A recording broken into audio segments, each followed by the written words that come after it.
Hi guys, my name is Dimitris, and in this video I'm going to discuss the different types of peripherals you can use when attached to the BenQ Interactive Panel.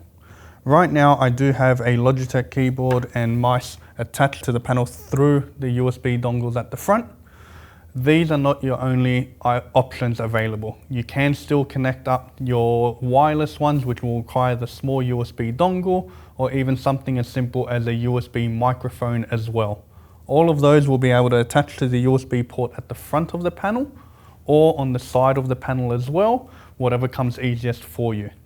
Main reason you may want to use something like this is if you're not comfortable using the onboard keyboard or the onboard touchscreen, you do have the option to actually control it straight from your desk if you have a lot of typing or controlling needing to be done. In which case, as you can see, I'm able to move around the keyboard, type in whatever else I need from the keyboard and mice, and have it all available, ready to go. Thank you.